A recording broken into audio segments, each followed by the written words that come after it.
Но если я вижу, что ненависть, да, к стране, то я не понимаю вообще, первое, что здесь они делают, то есть только из-за климата, но это как-то не очень серьезно с моей точки зрения.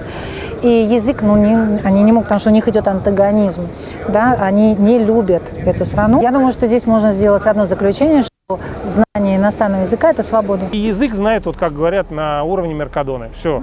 Вот чтобы сказать, вот это хочу, столько стоит, идти, хотеть. Я могу сказать, что можно выучить там язык, чтобы говорить уже там, за 5 месяцев, за 8 месяцев. Я предлагаю там курсы за 8-8,5 месяцев, чтобы добиться минимального разговорного уровня. Подождите, мы только занимаемся несколько недель, а вы хотите понять уже свободную испанскую речь. Подождите, все там, да, пошагово. Сначала до мотивации должно появиться желание. Потому что желание и мотивация – это две разные вещи. Желание, там, я желаю, я хочу.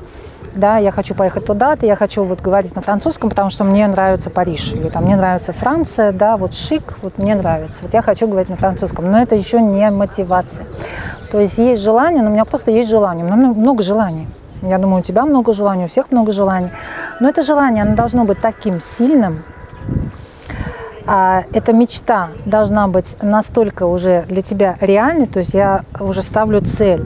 То есть от желания до цели у нас должна быть мотивация. Вот что-то нас должно все-таки мотивировать. Знаете, вы можете добиться этого результата. Меня спрашивают, за сколько, Анесс, за сколько? Я говорю, ну вот вы знаете, вот за столько-то месяцев я могу вам обещать 100% результат, если я не останавливаюсь здесь, я не ставлю точку, потому что я думаю, что никто не может обещать 100% результат. Но я говорю, если, потому что я это видела на себе, я это видела на других учениках, я знаю, как это работает.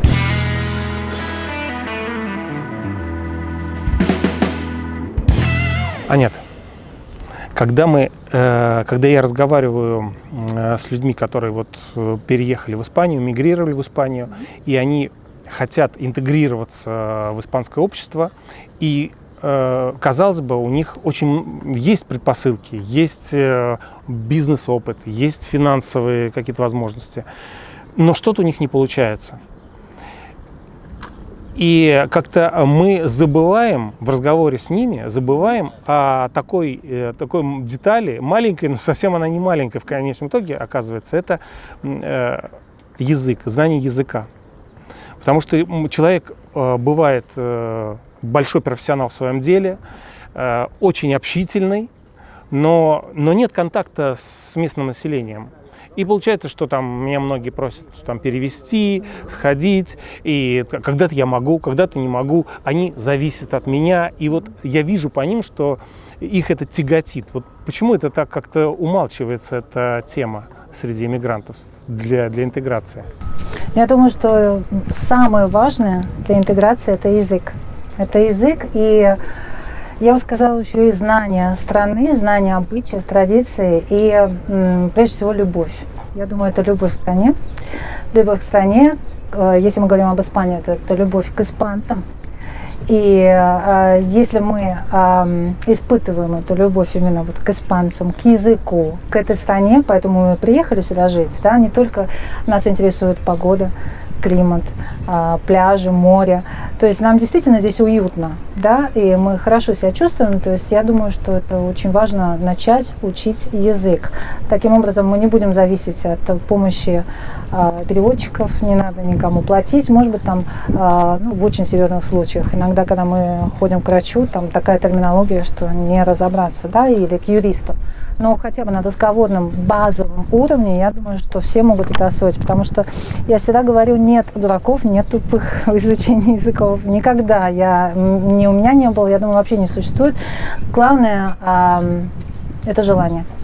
И если у нас есть желание, то мы можем добиться разговорного минимального хотя бы уровня. Пусть даже мы говорим, нет, мы не способны. Но очень многие говорят, я не способна к языкам, потому что в школе у меня с английским очень плохо было, там, или если французский учили, это еще хуже, потому что французский намного сложнее. Я французский учил в школе. Вот, отлично. И как опыт? Опыт никакой, я не помню французский практически. Я тоже учила английский. И то это из классики, да, из классики, из фильма, конечно, да. Но вот я учила английский в школе, и мне привили ненависть. к английскому. Я преподаватель английского, да, вот я преподаватель английского, французского и испанского языков, да, но английский я начала учить, для многих это может быть шоком, конечно, но я начала учить именно в 16 лет. 16 лет я его выучила за год и поступила в университет. Потому что до этого у меня просто, у меня было такое ощущение, что я не способна. У меня всегда были пятерки, просто потому что я нравилась преподавать. Читала я ужасно, я ничего кроме Table, там Apple, я ничего не знала. И мама мне просто сказала, говорит, ну сходи на урок, вот твоя сестра ходит, сходи. Я говорю, нет, мама, я совсем ничего не понимаю, я не способна.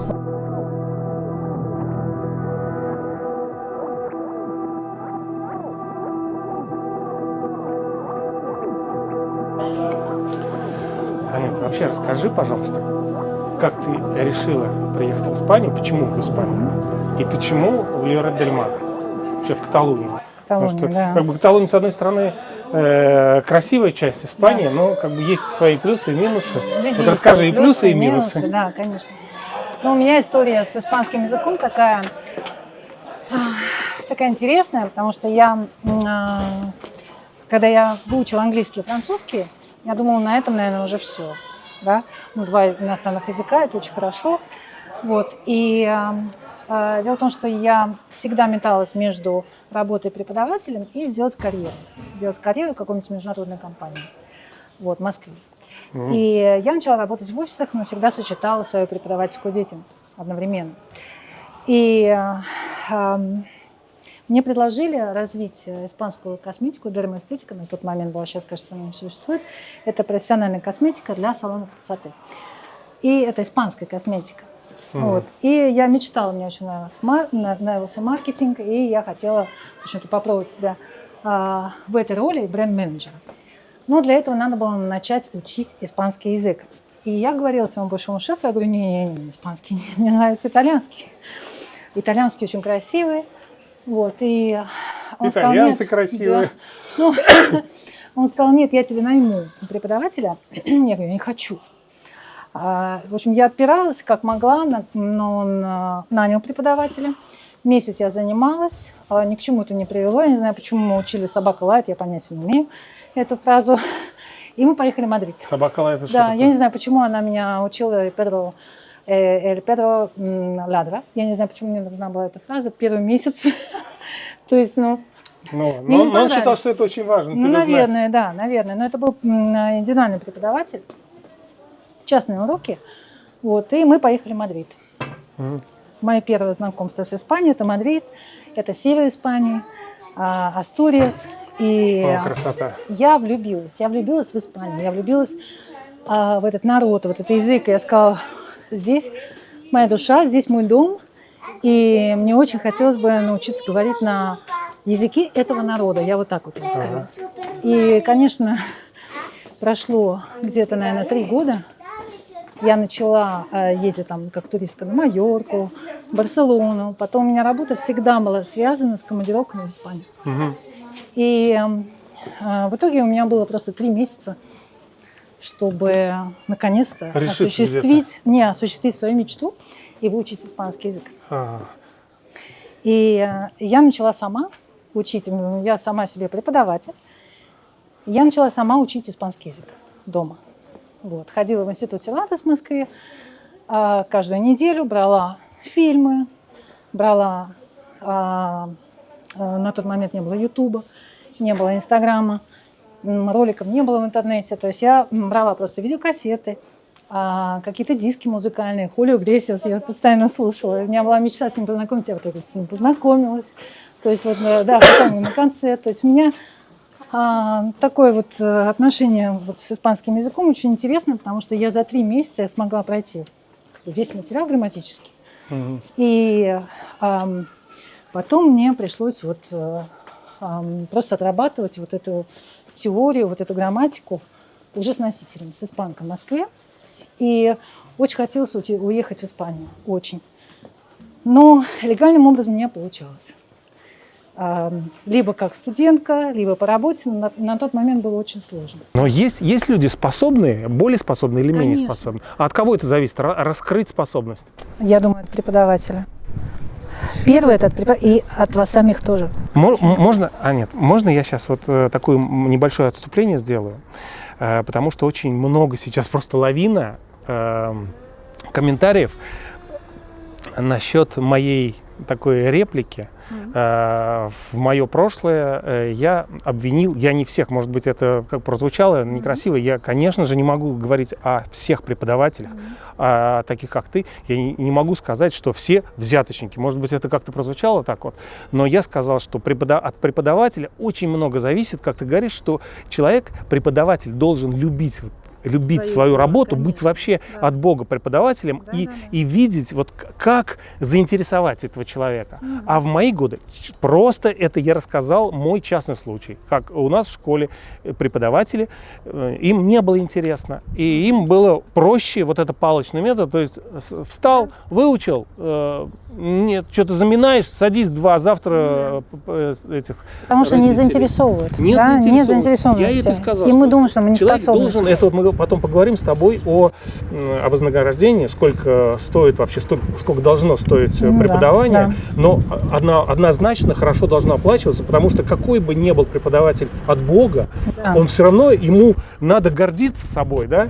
Он не должен быть каким-то просто любителем, он должен с гордостью нести там свое имя, обеспечивать себя и достойно ценить жить. Свой труд. И, ценить свой труд, конечно. А это и есть оценка труда. Я только вот из-за этого хотел сказать, потому что меня уже там облили в комментариях то, что я это сказал. Я перед преподавателями, перед тобой извиняюсь. Я не имел в виду, что все... Смотрим на это однобоко, да, но я думаю, надо посмотреть под другим углом, с другой точки зрения, и, быть открытым ко всем комментариям и ко всем вот тем же фразам. Кто-то, ты знаешь, я просто еще в сравнении. Вся же наша жизнь, это что такое? Все в сравнении. Все. Нет белое оно белое в сравнении же с чем-то, с черным оно белое. А если белое в сравнении с серебристым, оно не такое белое. Там, да? Вот. И я когда здесь учил испанский язык, вот как раз были преподаватели от Бога. Просто я видел, что со мной были в группе какие-то арабы. Вот. И я вижу, что ему тяжело, ему не дается очень. Я вижу, что он пытается, не понимает. И она прям все прекращала, она подходила к нему, садилась, и пока она видит, пока он этого не по глазам прям смотрит, пока он не поймет, она там и так ему и бегала, там и все. Я прям на нее смотрю, это человек. Очень повезло. Да. Вот поэтому есть с чем сравнить, поэтому мне бы хотелось, чтобы были преподаватели во всех странах, не только в Испании, и вообще везде вот именно такие преподаватели, и достойные, конечно, труд их оценивался. Это, конечно, это очень редко можно найти, но можно найти. Мне попадались одна преподавательница по английскому языку, которая меня подготовила к университету, и по французскому. Потому что в университете я начала учить французский на 2-м курсе. В университете я закончила педагогический университет в Москве, факультет иностранных языков. Там я учила английский и французский. И вначале ничего не понимала. Очень плохо объясняли. Вначале еще книг не было. Надо было эти книги найти. Мы бегали по всем книжным магазинам. Это было очень сложно. И когда наконец нашли, папа просто мне нанял шикарного преподавателя. Это бывшая графиня. Да, она только вернулась из Парижа, у нее был парижский акцент, у нее муж художник, был художником на Монмартре, и, конечно, я считаю, что мне очень повезло. Я у нее многому научилась, главное это акцент. То есть я, например, в французском языке я не знаю, как сымитировать южный акцент. Вот в испанском языке нет проблем, да. А вот французский нет, я не жила во Франции, я только путешествовала. То есть я знаю только правильный французский, да. Тот французский, на котором говорят там Париж, да, но акцент, парижский акцент, то есть это самый правильный, да, это самый правильный французский. Здесь, если мы говорим об испанском, понятно, самые чистые говорят Вальядолид, да, час от сколько там, несколько часов, да. Я не знал, я думал Мадриде, в принципе, это одно. Вальядолид и Мадрид, да, это провинция Мадрида, но там, конечно, считается самый правильный испанский. И когда я приехала, я встретила своего бывшего мужа. Вот ресторатор. Да.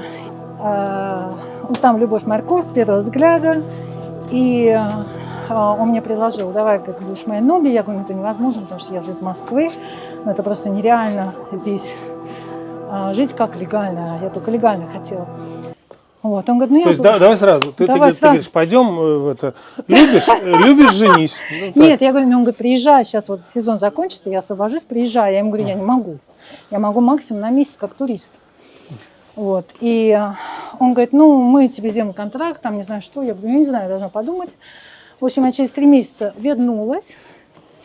Мы через какое-то время там поженились.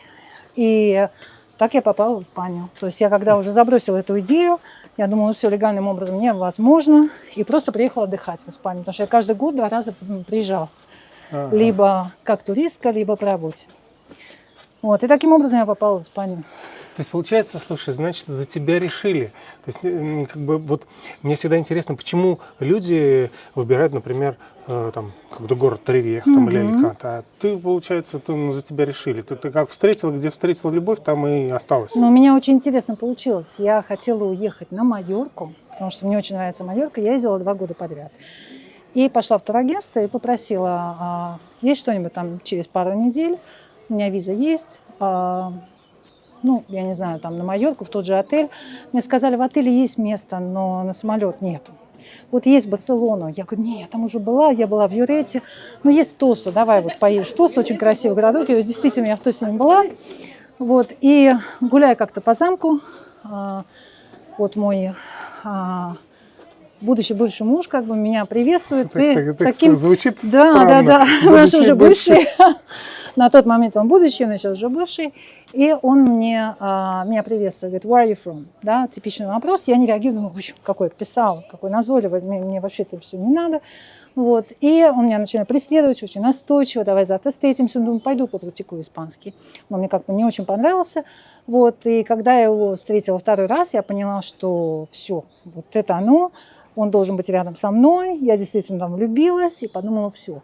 Вот, и когда он мне предложил... Все-таки работает, да. Вот такая-то настойчивость. Да, работает. А слушай, вот скажи, пожалуйста, а самый, ну, на твой взгляд, самый неправильный, самый непонятный произношение в какой части? Я думаю, что это, если мы говорим об испанском языке, да, если мы говорим об Андалусии, да, Андалусия это самый такой забавный, я бы сказала, акцент, да.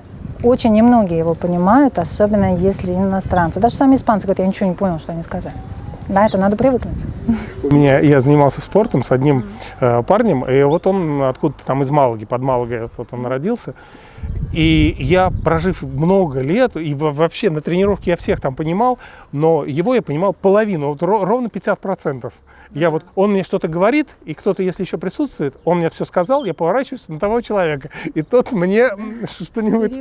Да, как бы... Вот ну да, они же половину сглатывают, и у них все «фе», это если «Севилья», да, у нас есть, а у них «Севилья», у них все «фе», и нам это очень сложно. Для нас это очень сложно, да.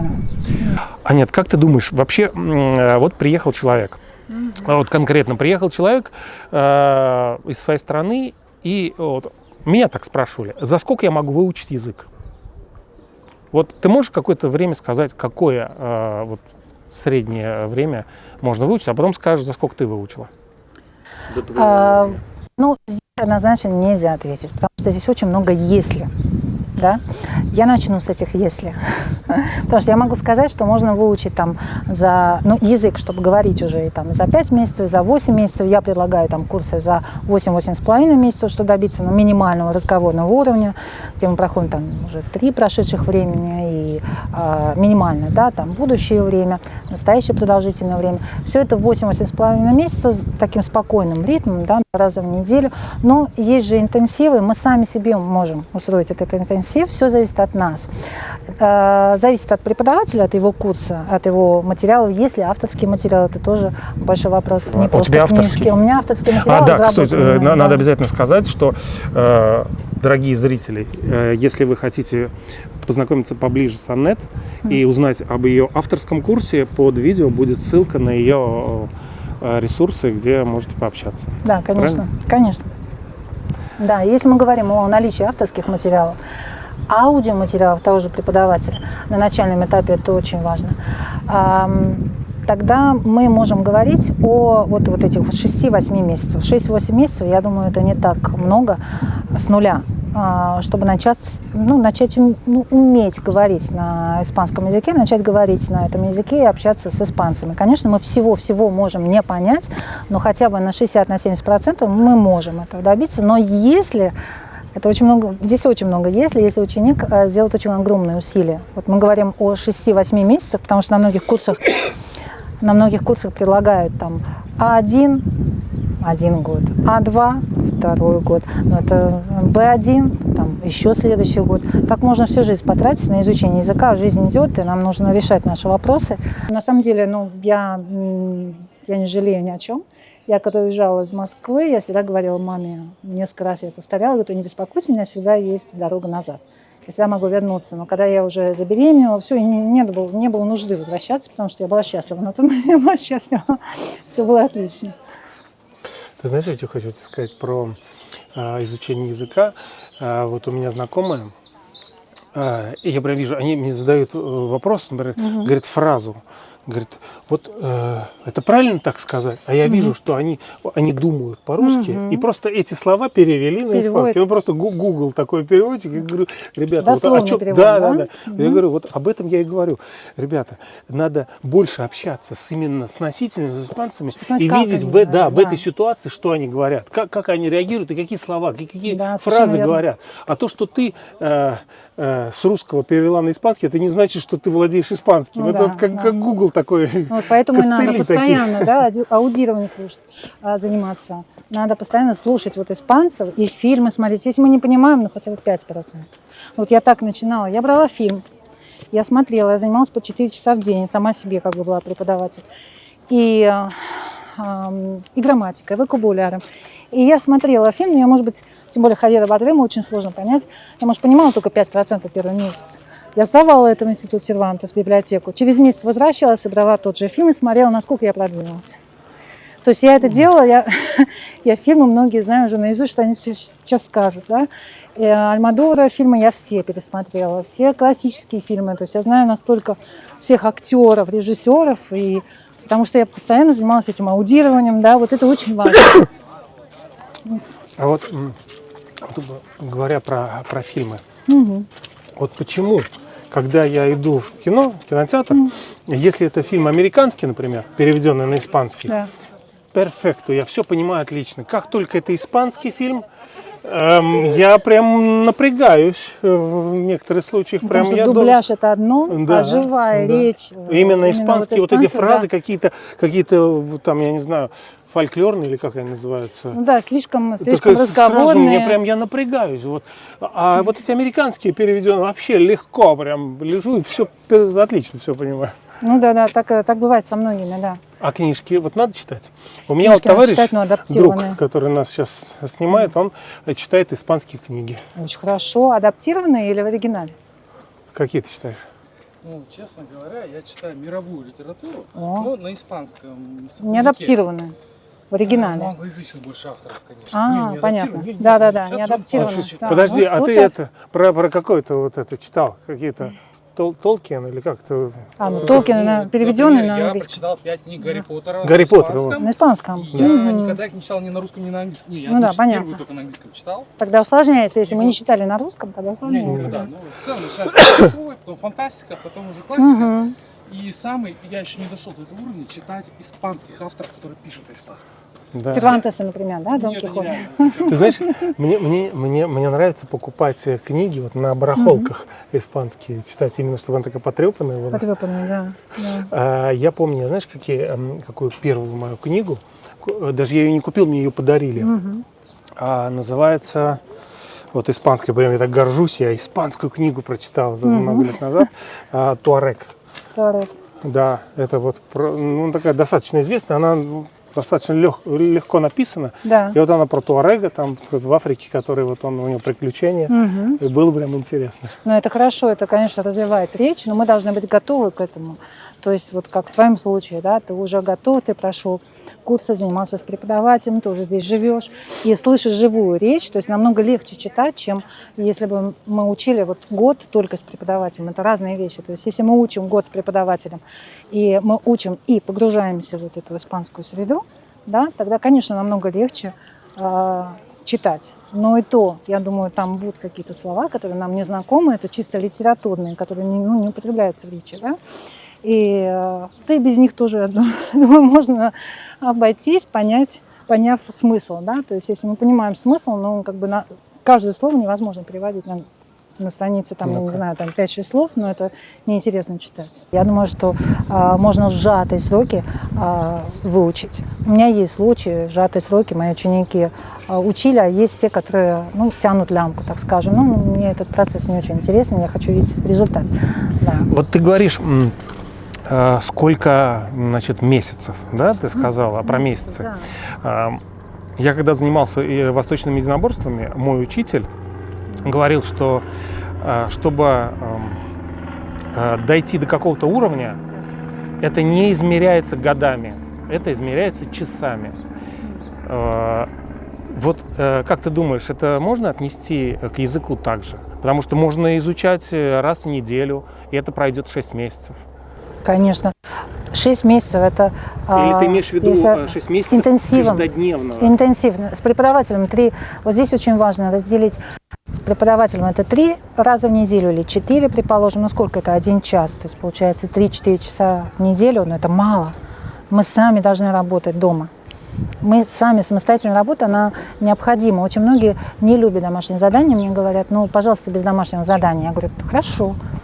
Если без домашнего задания, то у нас будет вот такой вот результат. Вы хотите? И столько-то, там, я не знаю, даже не месяцев, а там лет. Но я знаю, что любой ученик без домашнего задания на моем 4-м уроке уже бросит наше занятие. Я уже знаю, как закончится. Это огромный плюс вообще. Я ненавижу вот домашние задания. Я несколько раз вот в официальной школе языков учился, и даже английский пытался учить. И, кстати говоря, мы об этом поговорим. Преподаватель английского языка у меня была испанка, такая, которая там пару лет осталась до пенсии, и, ну, сама можешь представить, какое у нее было произношение. То есть я учил английский язык с таким пенсионским испанским акцентом, скажем. У испанки английский язык. Да, да. И вот я хочу спросить, это важно ли изучать язык от носителя или не от носителя языка? Хороший вопрос. Важно понимать, с какого уровня мы учим иностранный язык. Если мы учим с нуля, то если это носитель, то первое, это очень важно, чтобы он был преподавателем. Сейчас очень много носителей, здесь очень много тоже англичан или тех же французов, но они не преподаватели. Да. Как они, вот, например, да, вот как вот мы все вот говорим на русском языке, мы сможем преподать русский испанцу? Анют, извините, я тебя перебью, мне то же самое, мои друзья испанцы говорят, а почему ты не преподаешь русский язык? Ты же по-русски же отлично говоришь. Да. Я говорю, ребята, я говорю, но я не знаю этих правил, я как-то и говорю, я не знаю, как это донести, я где-то ничего не понимаю. Начать, если даже мы начали с чего-то, если будет какое-то пособие, где инструкции, я думаю, что очень сложно преподать. То есть, но это делают. Ко мне очень многие ученики, вот недавно тоже пришла ученица, 3,5 года занимается, но это ребенок, занимается английским языком с носителем. На самый простой вопрос она не смогла ответить. То есть самый базовый, там, откуда ты, там, сколько тебе лет. То есть мы ответили не в попад, совсем другое. Но я думаю, ну ладно, бывает, там, нервничаю, может быть. Я задала другой вопрос. Я дала даже, я говорю, хорошо, может быть, там, устно сложно, я дала письменный тест. Ну, вместе со мной. Я посмотрела, вот это знаем, мы ничего не знали. Это 3,5 года. 3,5 года. Вот чем они там занимались? Вот показали мне книжку, так называемую книжку. Носителя не было, ни собственных разработок. Даже не использовала кембриджские книги, которые самые лучшие, на мой взгляд. Если Оксфорд, Кембридж, вот я бы выделила Кембридж, потому что вот этот сертификат Кембридж, он, ну, очень престижный, B1, B2 особенно, да. И даже этих материалов не было. Но и кембриджские книги тоже нельзя использовать вот так вот отдельно. То есть я их использую, например, с моими материалами пояснительными, да. Вот этого всего мы не знали. Сейчас мы занимаемся примерно там 2 месяца. Все, что она не могла у меня в тесте заполнить, она уже знает. Ну, потому что, ну, это ерунда. Ну, это такой базовый уровень. То есть знала какие-то отдельные слова. Произношение было очень хорошее, потому что она слышала английский только от носителя. Потому что ребенок копирует, но со взрослыми это не работает. Очень редко, когда работает. То есть надо работать над произношением. Да? И сейчас уже мы двигаемся. двигаемся, да, к нашей цели, хотя бы там дойти до уровня, вот, который в школе, да, потому что в школе там тоже с английским уклоном. И вот это очень важно понимать, если это носитель, то первое, он должен быть преподавателем, и второе, он должен говорить на вашем родном языке, чтобы вам объяснить какие-то грамматические явления. Как же вот тогда такое понятие, вот, как это, погружение? Погружение. Это две разные вещи. Разные вещи, да? Давайте разделим. Изучение языка с преподавателем и погружение в язык. какого-то уровня погружения нужно? Нет, можно с нуля погружаться. Ну как, я всегда советую. Вот ко мне пришел, предположим, ученик, вот совершенно с нуля, только приехал, у меня бывает только приезжает сюда, русскоязычный, я хочу учить испанский, потому что вот мне надо, давайте вот там даже всей семьей хотят, но я разделяю там дети и взрослые, да, и я им советую уже включать телевизор, радио, ну лучше телевизор, потому что мы видим жесты намного лучше, мы можем понять. Очень советую там определенные программы, да, там по первому каналу, по четвертому, там First Date или там Испания Директ, это вообще супер. И то, что интересно смотреть. Да, это то, что интересно смотреть. И мы потихоньку начинаем привыкать, во-первых, к ритму речи, ритм речи. Да, мы начинаем улавливать какие-то слова, которые я дала уже на уроке, им так приятно становится.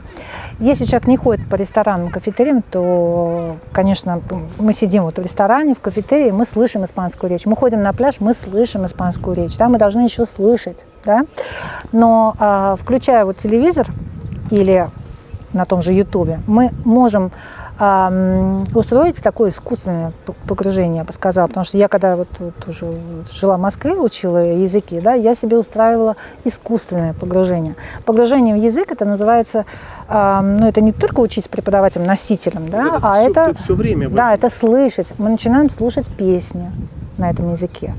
Нам они нравятся, вот мы слушаем, напеваем. Мы еще не понимаем, что это, но мы идем от обратного, то есть от сложного к простому. Я в основном в 90% случаев я иду от простого к сложному. Но есть и варианты, вот, ну, смотря каких грамматических явлений и слова на запасы, когда работает наоборот, то есть от сложного к простому. И это очень помогает. И многие вообще противятся, говорят, я ничего не понимаю. Я говорю, вы привыкайте хотя бы по 15 минут в день, хотя бы, потом по полчаса. А там дальше уже с определенного уровня я советую какие-то определенные коротенькие видео, я с ними разбираю. Конечно, как вы сказали, там домашнее задание напрягало и так далее, но смотря какое домашнее задание.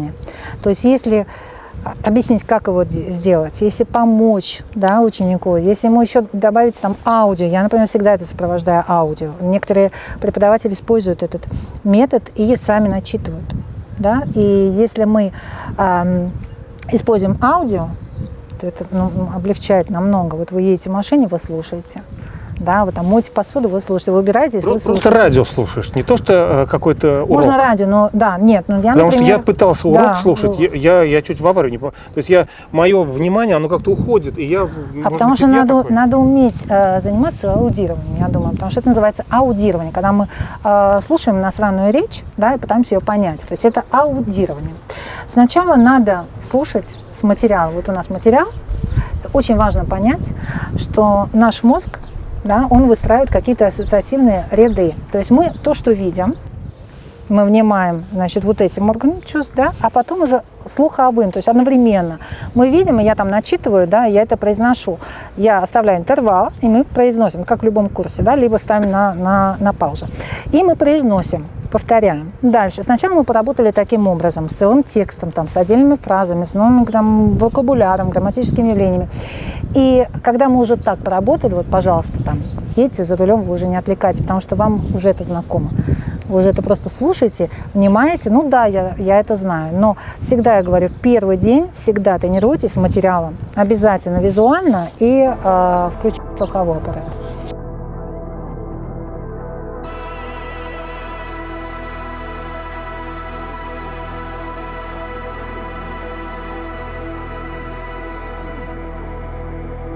Твои ученики, Да. в основном откуда? Ты же онлайн или физически? Сейчас я занимаюсь больше онлайн, у меня онлайн-школа. Ну, по-моему, сейчас Да. вот самое это оптимальное, господи, Оптимальная, живем в да, таком конечно. веке. Таким образом, у меня больше охват, Ну да. не только по Испании, но и из России, из Украины, Конечно, из Белоруссии, из бывших республик Советского Союза тоже. Ну а вот Да. ты спрашиваешь их, они для чего учат? Да, Вот конечно. потому что не может же быть, что просто вот все твои ученики хотят эмигрировать. Может Я быть, вам- нравится просто. Нет? Но у меня в основном те, которые уже эмигрировали, либо А. хотят эмигрировать. А если это подростки, дети, то это по школе, то есть им надо. Да, То есть но это в опять про основном, да. мотивацию, вот мы возвращаемся. Да. То есть я думаю, что у меня 99% тех учеников, которые здесь живут уже, либо хотят переехать в планах, да, в ближайших планах, так скажем. С дочкой ты разговариваешь на каком языке дома? На испанском.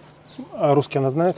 Она знает русский, но не так, как русская, конечно. Я говорю с ней на испанском, потому что, так странно получилось. Первый год ее жизни я говорила на русском языке.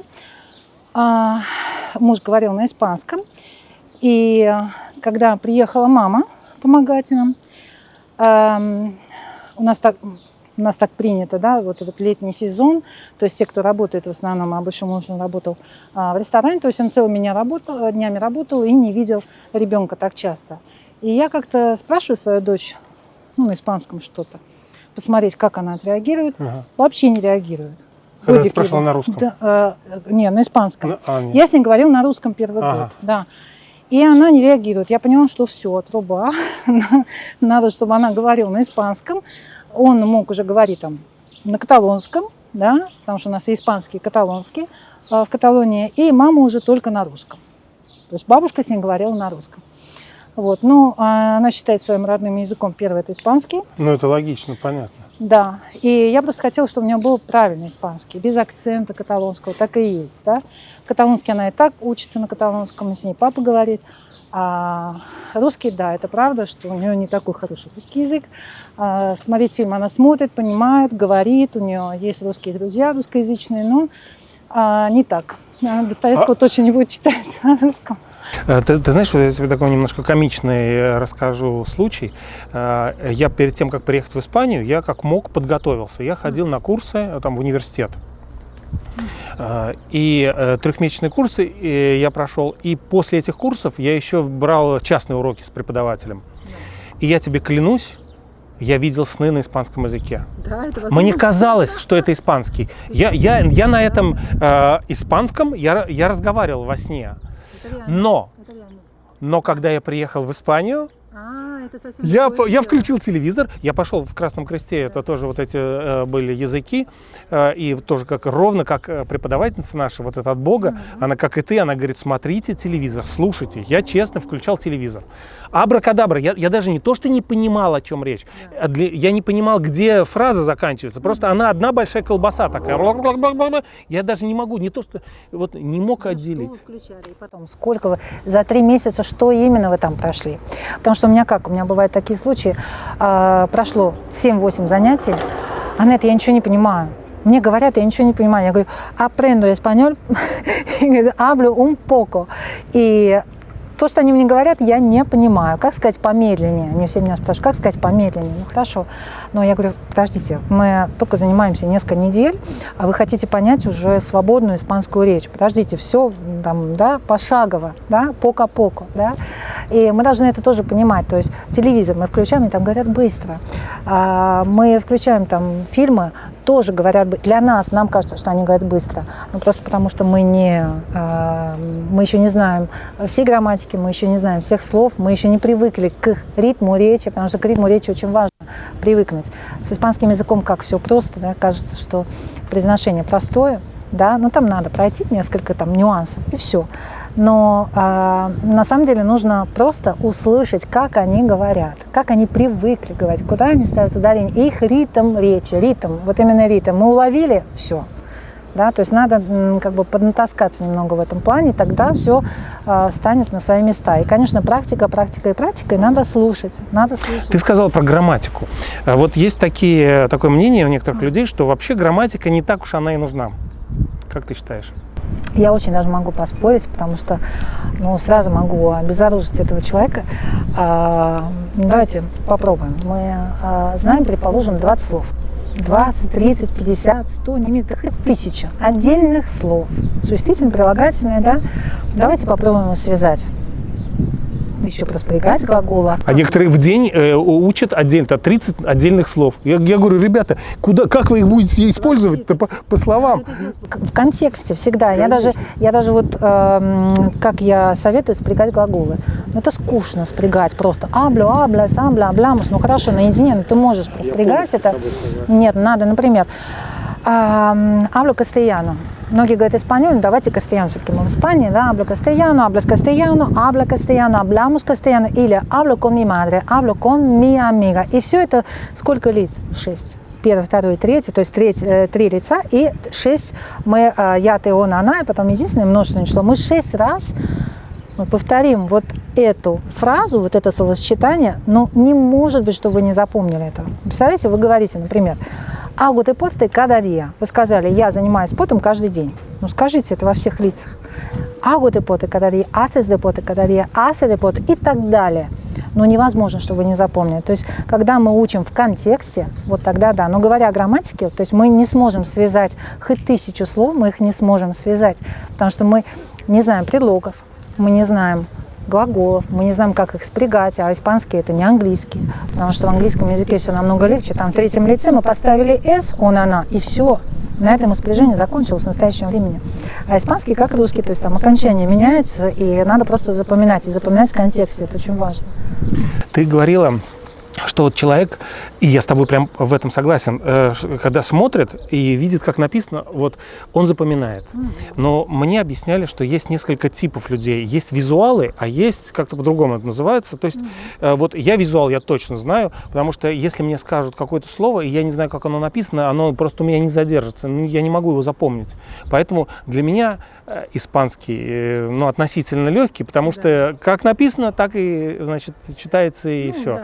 Да, и поэтому же, по этой же причине для меня английский тяжелый, потому что написано одно, читается вообще другое совершенно. Помните, французский? Французский половина не читается. А я когда учила французский, я просто была в ужасе. Первый месяц я думаю, как же я их пойму, когда там вообще они говорят одно, написано другое. У меня на самом деле появился какой-то страх, да, пока я все это не отработала. Вот французским было помедленнее, потому что самое сложное, я считаю, из тех языков, которыми я владею.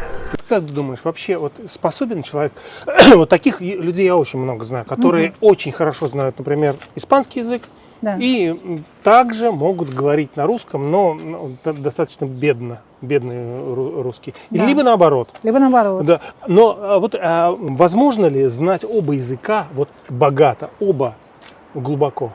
Оба глубоко, да, можно. Что для этого нужно делать? Ну, так скажем, если бы, в случае моей дочери, да, если бы я с ней говорила только на русском, и бабушка с ней говорит, а папа только на испанском, постоянно присутствует в ее жизни, то есть он там больше времени с ней проводит, ну просто по работе он не мог уделять столько времени, то, конечно, она же учится, у нас какая проблема, что в Каталонии мы учимся на каталонском, соответственно, то есть кастельяно нет, вообще не преподают?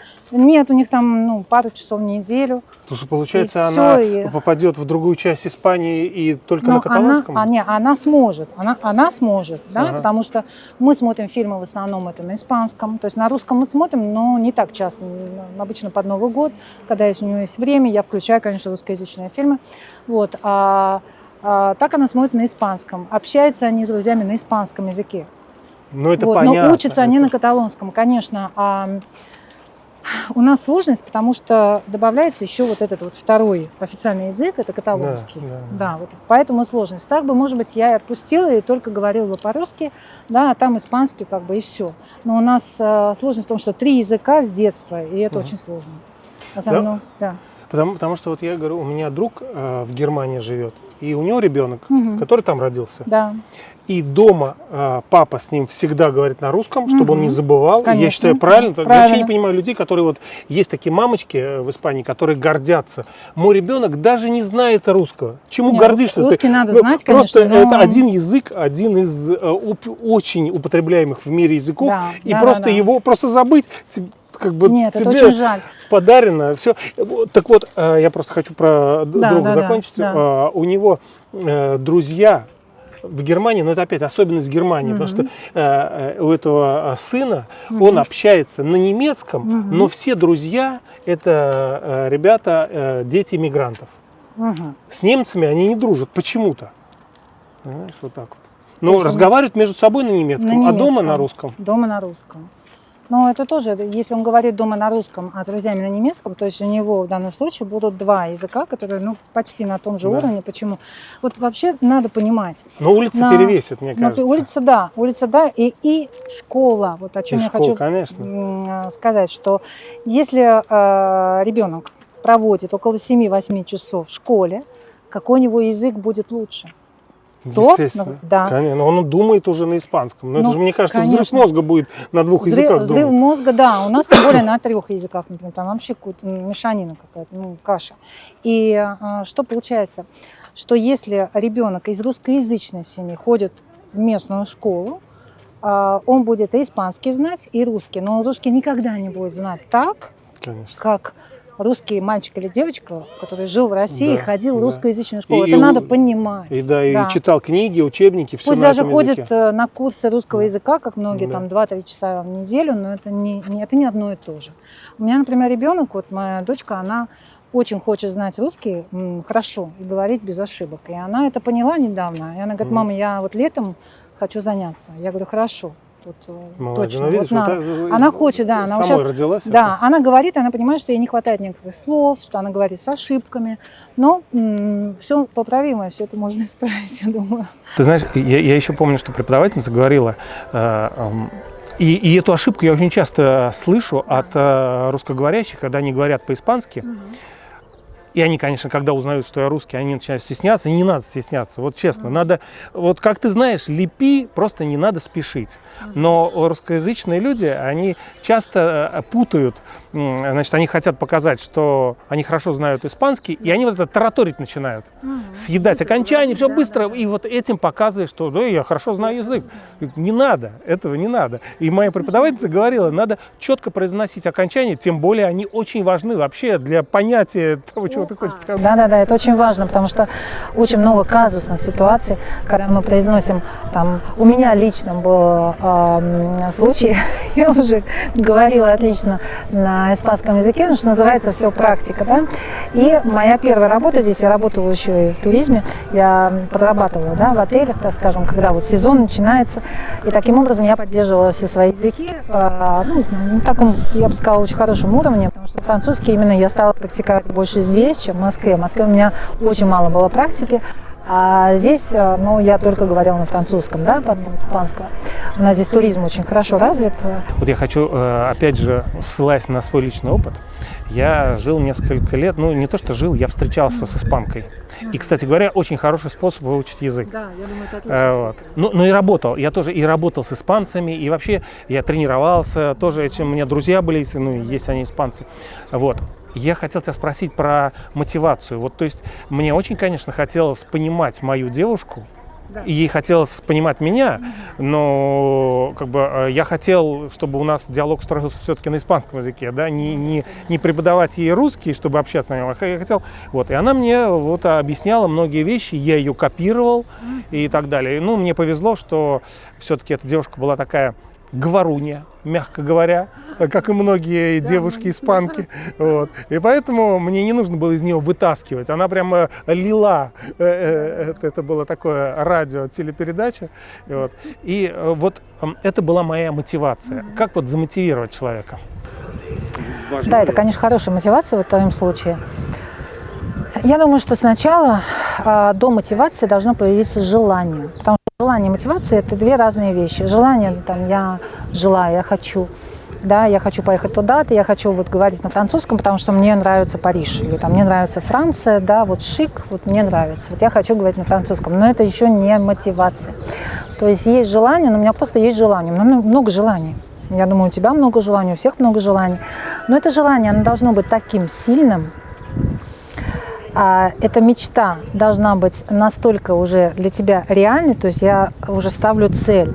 То есть от желания до цели у нас должна быть мотивация. Что-то нас должно все-таки мотивировать. Например, переезд в страну, работа, учеба. Да? Это важно понимать. То есть там мотивация – это что это такое? Это стимул, который нас побуждает именно вот к постановке цели. Да? А после уже мы начинаем ставить цель. Вот когда мы ставим цель, мы должны понимать, вот я хочу выучить там французский язык, предположим. Хорошо, у меня есть вот сейчас, вот, например, 3-4 месяца, я могу посвятить очень много времени этому. Сейчас у меня есть время, но потом у меня не будет. Смогу ли я за эти 3 месяца выучить? То есть мы должны четко понимать, а что потом? Вот если я потом брошу, мы должны понимать, что язык, ему нравится, когда им занимаются. Я бы так сказала. Ну да. Если мы его забрасываем... Как ни странно, и люди также к людьми. Я думаю, что это вот, например, женщина, да, забросит там женщину. Ну, тут можно сравнить с женщиной язык, да, надо обязательно языком заниматься, надо уделять время языку, и только тогда мы сможем добиться результата. То есть это такая работа нелегкая. То есть это не математические уравнения, которые нам показали вот так, вот так, вот так, вот так. Давайте вот по такому принципу, вот здесь есть алгоритм, и мы сейчас решим несколько уравнений. Ну хорошо, я сделаю там тупо, вот мне сказали, и все. Но это не одно и то же самое, не одно и то же. Язык – это полная отдача. Я думаю, что полная отдача. Это все время надо думать вот об этом именно. Вот сейчас у меня стоит цель выучить язык, я погружаюсь. Я всегда говорю своим ученикам, вот смотрите, вы же не будете учить всю жизнь. Конечно, можно учить всю жизнь, но вы сейчас поставили себе цель, вы же не будете там ко мне ходить или к какому-то другому преподавателю там 5, 6, 10 лет, чтобы просто говорить с испанцами. Я рассказывал, что начал смотреть телевидение, на курсах посоветовали, и вот для меня была абракадабра. И они говорили очень быстро. Сейчас я смотрю новости, обычно в новостях же говорят, ведущие говорят достаточно быстро.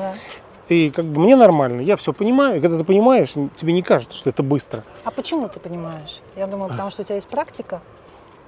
Правильно? Раньше же не понимала. Нет, раньше, вот я говорю, была колбаса одна, которая абракадабра, которая нераздельная. Невозможно различить какие-то отдельные слова. Но ты знаешь, был момент, когда я не успевал тоже. Я понимал, если бы мог, я бы сказал, подождите помедленнее.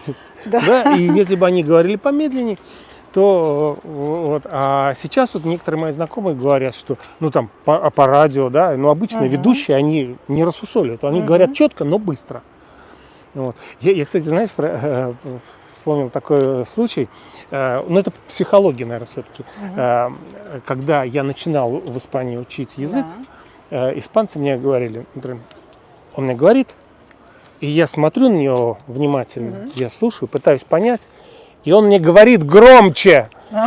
И я хочу сказать, что со слухом у меня все в порядке, и просто помедленнее, и я хочу понять, я не очень хорошо знаю. А он начинает это очень громко говорить. Я говорю, то, что я язык не очень хорошо знаю, это не значит, что я глухой или там глупый человек. Понятно, да. Просто нет практики. Но многие мне говорят, что испанцы очень быстро говорят, и мы никогда их не сможем понять. Но мне это говорят те же ученики французского языка и те же ученики английского языка. И я просто поняла одну самую, очень важную вещь. Это то, что не они быстро говорят, это мы пока не догоняем. У нас медленно там. Мы просто не догоняем. Почему? Потому что, во-первых, когда мы находимся на 8, 10, 20 уроке, да, и мы говорим, что мы еще не все понимаем, но если мы на 8 уроке, мы говорим, мы еще ничего не понимаем, конечно, вы что-то, какие-то отдельные слова.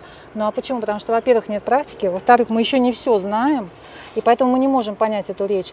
Я всегда им говорю, сейчас я как говорю по-русски? Я думаю, что я говорю быстро для иностранца. Да. Для иностранца, но это кажется, что они говорят быстро, но если мы догоняем, правильно? То есть если мы понимаем, то это нормальная речь. Я вам даю вот такой вот срок, вы должны уделить время на это. А если нет времени, то лучше не начинайте, потому что это будет самообман. Да, мы должны это понимать. Конечно, если у нас есть время, тогда мы должны просто понимать, что мы должны заниматься языком как минимум какое-то количество времени. Вот я всегда говорю, например, вот есть у вас 15 минут в день, давайте вот эти 15 минут в день погрузитесь в испанский язык. Просто закройте в своей комнате, отключите мобильный, возьмите эти материалы и просто почитайте вслух. Вот когда мы читаем вслух, не про себя вообще, не имеет никакого эффекта. Когда мы читаем вслух, именно вслух, именно вот мы видим, вот этот вот материал, и мы его произносим. Вот мы все это произносим, потом слушаем. Все это, вот 15 минут погружения, если мы очень заняты, у нас нет времени заниматься каждый день по часу или больше, то я думаю, что каждый человек найдет от 10 до 15 минут в день, чтобы уделить изучению иностранного языка, а потом пару раз в неделю мы садимся, уже конкретно занимаемся. Хотя бы так, да, хотя бы так, то тогда мы придем к цели. А так, если даже у нас есть мотивация, то есть желание, мотивация, но нет времени, мы не сможем достигнуть этого. Мы должны это понимать. Ты знаешь, вот у меня есть знакомые люди, вот они эмигрировали в Испанию, им очень нравится Испания, они очень обеспечены материально, и они не учат язык. Я говорю, ну а почему не учишь язык? Он говорит, а зачем? Ну я найму переводчика, найду то, все. И вообще, говорит, я нет у меня способностей, я не способный человек. Может быть, это такая отговорка, потому что, может быть, это я отношу к лени. Или вот как ты относишься вообще? Они существуют такие люди, которые просто не способны? Нет, я считаю, или, что нет. Да, вот как ты сказал, мотивация. Да. Я думаю, что если мы говорим о языке, то здесь, конечно, способный человек, но что это такое? То есть от рождения я больше способна к языкам, да, или к математике. Предположим, да, у меня физика, химия хорошо, а вот с языками я не очень. А вот у другого очень легко получается, хотя он немного занимается, да, немного времени уделяет. Здесь важно понимать, что способные и неспособные к языкам, потому что некоторые рождаются уже с таким талантом, да, все равно придут к одной и той же точке, только способный придет намного быстрее, а не путем своих усилий. Он придет к той же точке, может быть, на 2-3 месяца, может быть, пусть максимум на год позже, но он придет к этому. Если у него поставлено, то он действительно хочет это сделать. То есть он хочет прийти к этой цели, хочет говорить и будет делать все. Вот это тоже очень важный момент. Выполнять на 100% все рекомендации преподавателя. Потому что я иногда говорю, знаете, вы можете добиться этого результата. Меня спрашивают, за сколько, Анесс, за сколько? Я говорю, вы знаете, за столько-то месяцев я могу вам обещать 100% результат, если я не останавливаюсь здесь, я не ставлю точку, потому что я думаю, что никто не может обещать 100% результат. Но я говорю, если, потому что я это видела на себе, я это видела на других учениках, я знаю, как это работает. И я могу сказать, при таких условиях, то есть если мы будем уделять языку столько-то времени, если мы будем выполнять 100% мои рекомендации, строгое выполнение рекомендаций, и самое главное, я считаю, это полное доверие преподавателя. Надо довериться процессу и просто расслабиться. Просто расслабиться и быть открытым к языку. И, как я раньше говорила, любовь в стране, она очень помогает нам раскрыться. Искренне заинтересованность. Да. У меня был случай, пара со мной занималась. Они каждый раз, как я приходила заниматься, на 4-м уроке они просто отпали. Каждый раз, как я приходила к ним, это было несколько лет назад, они говорили, какие испанцы, какая Испания? Ой, они такие, они сякие, ой, испанский язык. Я говорю, а как вы хотите выучить? Но при этом они не думали, что они могут меня обидеть, мое окружение, да, у меня дочка, она испанка, да, бывший муж испанец. И вообще я очень интегрирована в Испанию, я обожаю испанцев. Да, я тоже сам, я всегда защищаю. Да. Мне, конечно, зрители знают, меня кидают эти палки, они медлительные, они не испанцы, все это есть, все это есть, но это все перекрывается положительным. Конечно, есть плюсы и минусы, да. Есть приоритет у каждого человека. Да. Для меня важнее эта доброжелательность, чем пунктуально он прибежал, зато он мне весь мозг вынесет в следующую встречу, или я не знаю, какой пример привести. Да. И мне очень комфортно в таком обществе, какое. Конечно, и язык будет легче учиться. Но в итоге что случилось, я уже знала. Я, например, когда ко мне приходит ученик, я уже вижу, это группа или индивидуальное занятие, я вижу его подход. То есть я вижу, чем он, так скажем, дышит, да, то есть какое у него отношение к языку, к испанцам, к Испании. И если очень пренебрежительное, там мы не можем ожидать никаких результатов. То есть я со своей стороны пытаюсь привить. То есть я рассказываю еще о традициях, об обычаях, что какие-то видео, песни. Но если я вижу, что ненависть, да, к стране, то я не понимаю вообще, первое, что здесь они делают, то есть только из-за климата, но это как-то не очень серьезно с моей точки зрения. И язык, они не могут, потому что у них идет антагонизм, да, они не любят эту страну, естественно, вот я, например, никак я не могла выучить немецкий. Но не потому, что я его не люблю или там не люблю страну, нет, но просто потому, что, не привлекал он меня. Да, вот бывает, не привлекает. Вот скажи мне, нет, учи китайский. Я говорю, мне это не надо. Мне не да. Учи португальский, как-то хотела тогда, нет. Вот бывает, да, вот такое вот с языком, не хочется. Вот если не хочется, не надо. Мы не можем выучить язык, если мы его не любим. Если мы не любим эту страну, людей, тогда вот если есть любовь, тогда обучение идет намного легче, все идет очень легко. Процесс, очень быстрый и легкий. Ты знаешь, я хочу тебя спросить про вообще цены, какие ты берешь за обучение. Почему? Потому что опять же, вот эти мои знакомые, которые он обеспеченный человек, и он говорит, я найму кого-то, все. А какие могут быть последствия? Они часто случаются. То есть человек, который ограничен одним языком, он в чужой стране, тут большинство разговаривает на испанском, и да, самый распространенный пример, покупает что-то, жилье покупает, да? Куда он вынужден идти? Он вынужден идти к своим соотечественникам. Соотечественники, агентства недвижимости, которые я очень часто рассказываю, они этим пользуются, к сожалению.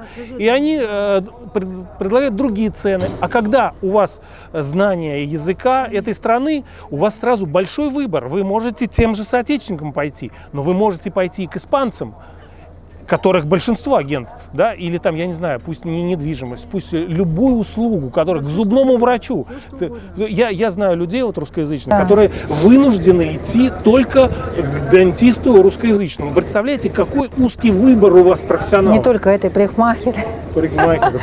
Нет, я думаю, что здесь можно сделать одно заключение, что знание иностранного языка – это свобода. Точно. Это свобода. Это свобода вообще действия, свобода всего, свобода. Вот мы путешествуем, например, кому-то очень нравится Франция, они хотят путешествовать. Путешествуйте, но они говорят, я хочу выучить французский для путешествий. Отлично, путешествуйте. Да, то есть, зная французский, намного легче, намного свободнее себя чувствуешь в этой стране. Да. Сколько если обращаются люди обычно стоят? Цены, конечно, если я сейчас скажу цены, и потом люди посмотрят через год, через два мои видео, то есть цены, они меняются. Понятно, да, цены меняются. Будет все по ссылке, надо. Да. Цены меняются. То есть, если мы сейчас говорим о группах, да, я, конечно, больше заинтересована в группах, потому что в группе несколько человек, и у меня, конечно, время не безразмерно. Я не могу давать 20 уроков в день, это нереально, но большинство хотят индивидуальные занятия. В группах у меня есть мини-группа из 2 учеников, там каждый платит 25 евро за 1 час, оплата идет за 3 месяца, предположим, вперед, да? А в группе от 3 до 5 человек это 18 евро в день. Это цены на сегодняшний день. Очень недорого. Да, но авторские материалы и аудио, они включены в стоимость. Да. Если мы говорим об индивидуальных занятиях, то здесь, конечно, это 35 евро и 39, то есть смотря какие условия. Это недорого, потому что я знаю, есть за 100 евро, есть за 50. Я считаю, что занятия стоят намного больше. На данный момент у меня эти цены, может быть, дальше я уже подниму цены, но даже и при таких ценах многие умудряются говорить, что это очень дорого. И куда идут? Я знаю реальный случай, за 7 евро. Боже, это хочется, я вставлю вставку такую по татуировке, знаешь, такой, всегда найдется тот, кто сделает дешевле, там какого-то слоненка рисует. Да. Но что происходит в этом случае? В этом случае за 7 евро, за 10, даже за те же 15 человек берет вот этот курс, второй курс, третий. Когда мы говорим скупой, платят дважды. Получается, что если у преподавателя есть соцсети, то мы можем увидеть его подход, его методику. Если нам действительно нравится, то я думаю, что цена, которая названа преподавателем, да, мы думаем, да, я могу это заплатить, но я лучше пойду себе куплю кроссовки, да, или 10-е кроссовки, или 15-е, да, например. Но в образование я не вложусь. Потому что это очень важно понимать, что такое. И правильно да. ты говоришь, это вкладывание Это в самого вкладывание, себя, да, это вложение, в твое да. образование, в твое Да. будущее в этой стране. Да, Потому да. что, ну как, без этого вообще, ну как ты будешь? Работа, мы Это можем есть- работать, зная язык. Опять, работа сужается. Я знаю людей, которые живут со своей парой, с кем они приехали, Да, смотрят телевидение на своем языке, дети с теми и работают они на стройке вместе со своими соотечественниками. Да, да, и да. язык знает, вот как говорят, на уровне Меркадона. Все. Вот чтобы сказать, вот это хочу, столько стоит. Да, идти, отдельные хотеть. слова, Всё. да.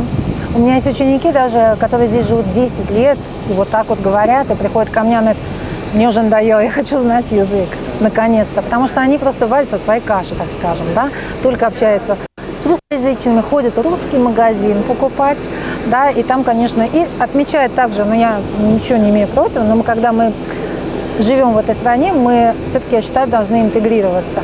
И если мы отмечаем праздники, которые вот в России, например, да, то здесь, здесь живя, а местные праздники мы полностью их игнорируем, то это не интеграция. Мы должны полностью интегрироваться, мы можем и эти праздники отмечать, Я и про это российские, говорю. конечно. Мне некоторые говорят, а что ты отмечаешь, что это? Да я все отмечаю. Чем больше праздников, тем лучше. И от тех я не отказался, и эти я с удовольствием принял, и лишний раз выйду, и там выпью пиво.